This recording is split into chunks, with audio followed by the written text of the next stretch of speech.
Bismillahirrahmanirrahim. Assalamualaikum warahmatullahi wabarakatuh. Perkenalkan, nama saya Bang Firanur dari kelas 1291.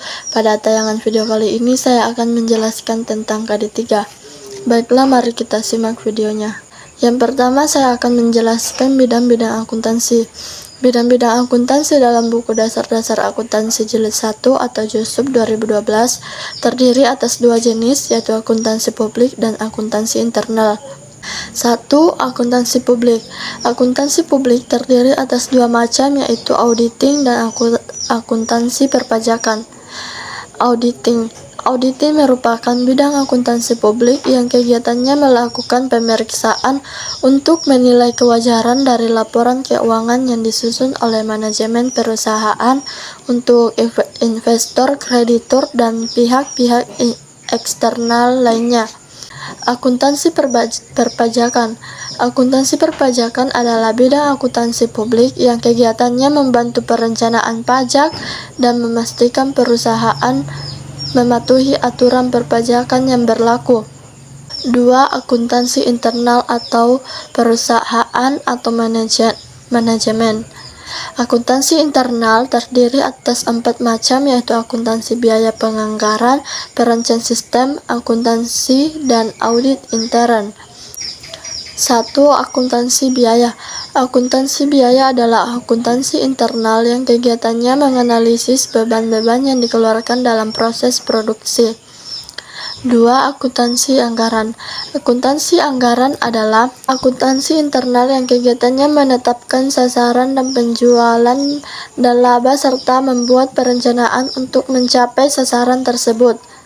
3. Perancangan sistem informasi.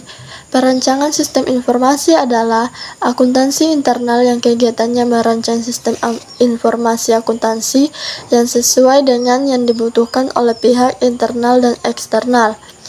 4. Audit internal. Audit internal adalah akuntansi internal yang kegiatannya melakukan audit dan dilakukan oleh auditor internal perusahaan. 3. Akuntansi pemerintahan atau sektor publik. Akuntansi tidak hanya dibutuhkan oleh entitas ekonomi saja, tetapi juga dibutuhkan oleh lembaga-lembaga pemerintahan. Lembaga-lembaga pemerintahan dalam menjalankan fungsinya memerlukan pengeluaran untuk membiayai aktivitasnya dan membutuhkan pemasukan untuk menutup pengeluaran yang dilakukannya. 4. Akuntansi pendidikan di sekolah menengah atas dan perguruan tinggi. Tentu kamu mengenal mata pelajaran matematika kuliah akuntansi. Akuntansi yang diajarkan di sekolah adalah perguruan tinggi, itulah yang disebut akuntansi pendidikan. Profesi akuntansi dan etikanya. 1. Jenis-jenis profesi akuntan. Berdasarkan bedanya, akuntan yang dibutuhkan juga terdiri atas dua macam, yaitu akuntan publik dan akuntan manajemen. Akuntan publik menurut buku pengantar akuntansi adaptasi Indonesia buku 1, akuntan publik adalah akuntan yang memberikan jasanya untuk mendapatkan imbalan atau honor. Akuntan manajemen. Akuntan manajemen merupakan akuntan yang memberikan jasanya untuk suatu organisasi, baik dalam suatu perusahaan maupun organisasi nirlaba. Akuntan manajemen bisa juga disebut dengan akuntan internal karena bekerja dalam manajemen suatu organisasi. Untuk menjadikan akuntan manajemen yang handal, seseorang dituntut memiliki sertifikat yang dikeluarkan oleh Asosiasi Akuntan Manajemen yang menyelenggarakan program pelatihan dan ujian sertifikasi. 2. Etika profesi akuntan. Etika menurut buku Etika Lingkungan Hidup adalah pedoman bagaimana manusia harus hidup dan bertindak sebagai orang baik.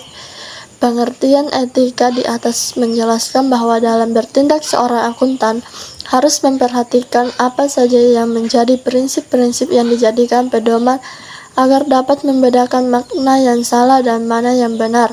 Itulah penjelasan KD3 saya, kurang lebihnya mohon dimaafkan. Wabillahi taufiq wal hidayah. Assalamualaikum warahmatullahi wabarakatuh.